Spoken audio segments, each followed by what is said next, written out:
kitchen staff enter through the side. That's what my aunt whispered as I stepped out of the Uber, heels sinking into the gravel. Dad's 60th, garden party, champagne towers, a tent taller than the house itself. But I wasn't invited through the front. No welcome sign with my name, no seat card, no one waiting. So I smiled, walked around back, through the catering entrance, past a server who nodded like I belonged there, among the trays, not the guests. Until someone said it, loud, clear, cutting through the string quartet like a bullet. "Madam CEO!" And just like that, the music stopped.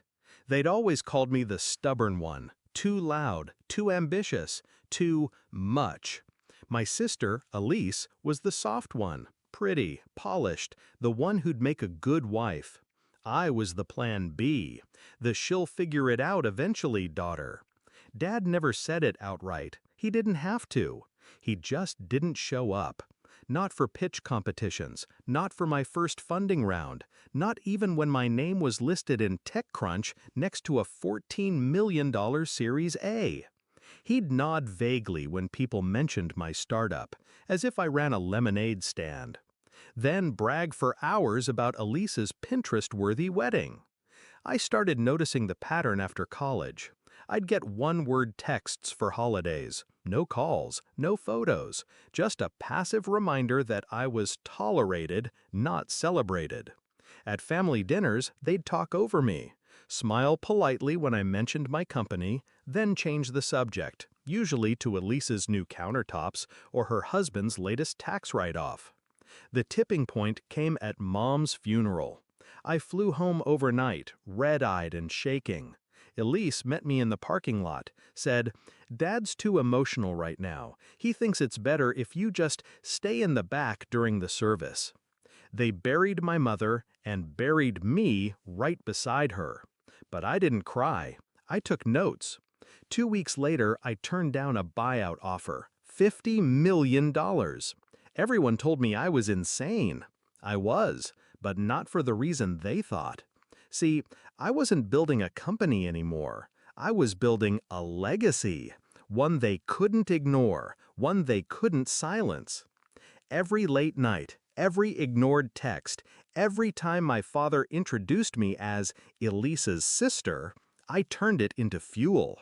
Hired better, scaled smarter. Then came the call.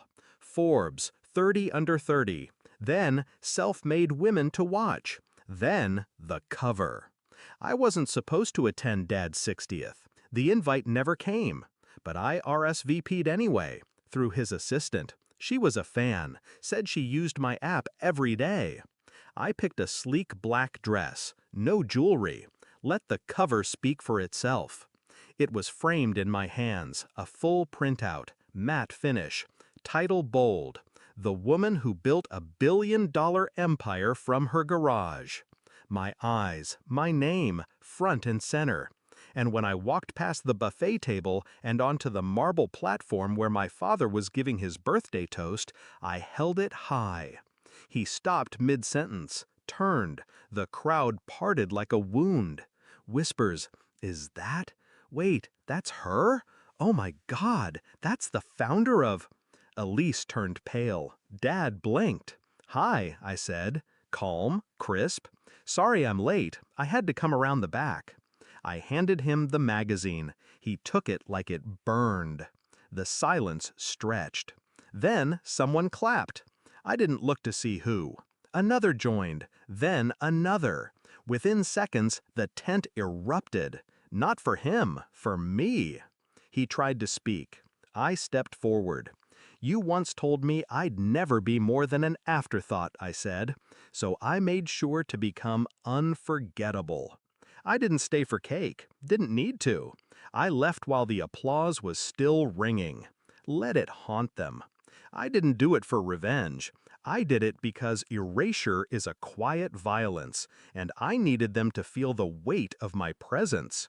They made me enter through the back door, but they couldn't stop the world from opening the front page. Now, I don't go home for holidays. I host my own. Elise sends messages sometimes, mostly questions. How did you raise that last round? Do you think Dad regrets what he said? I leave them on read. Because I didn't build my success for them. I built it despite them.